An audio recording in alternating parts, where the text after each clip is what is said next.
په چمن سرحدي ښار کې د زنانه بازار په نامه دغه یو بازار دی چې دلته د خریداري دپاره راتلونکي زنانې اکثره په حجاب کې لیدل کیږي چې دغه حجاب یا پردې ته سیمه ییز خلک چادري وایي. عبدالقهار په دغه زنانه بازار کې یو دکاندار دی. دی وایي چې د چادري په پرده کې کومه زنانه و بازار ته راځي هغه د دې په نظر باعزته وي. په خپله مرضي که هېڅ چاته په زوره باندې چادري نه ده اغوستې. څوک چادریان نه کوي هغه خپل ځان ته تاوان رسولی دی، هغه خپله بېعزتي یې په مخه راخیستې ده او په چادري کې چې دی هره ښځه هره زنانه په عزت باندې معلومېږي.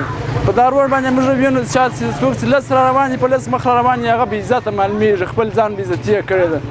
او په چادري کې چې دا په چادري کې روان وي هغه هر ته خپله خور معلومېږي، خپله مور معلومېږي، هغې ښځې عزت کوي په دا روډ باندې. د چمن سرحدي ښار څخه پر 15 کیلومتره فاصله باندې ګاونډي هېواد افغانستان کې حکمران افغان طالبانو د ښځو دپاره پرده لازمي ګرځولې ده چې بازار ته کومې ښځې راوځي هغه د ضرور په برکه کې وي چې په نړیواله کچه د افغان طالبانو پر دغه پریکړه باندې سختې نیوکې روانې دي او په کابل کې ښځو احتجاجونه هم کړي دي.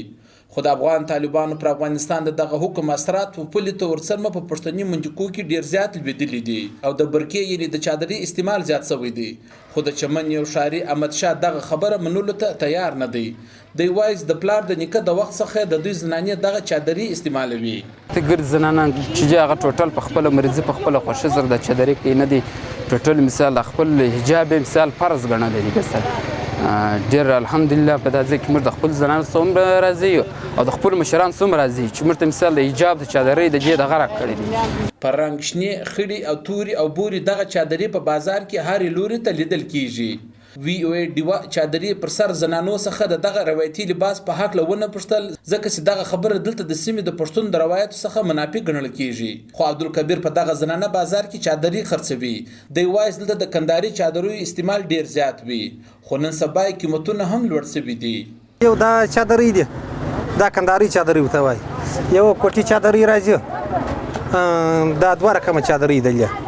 دا د کندهار کې جوړیږي، هلته بیا د ګرد بلوچستان سپلای کېږي، ګرد افغانستان نه ځي، دا هلته جوړیږي. اوس کپړه مثال د چین څخه راځي جوړیږي په کندهار کې. اوس تقریبا په 1214 پیدا نه وه، اوس تقریبا دا چادریانې و 2800 100 پیدا رسېدلي.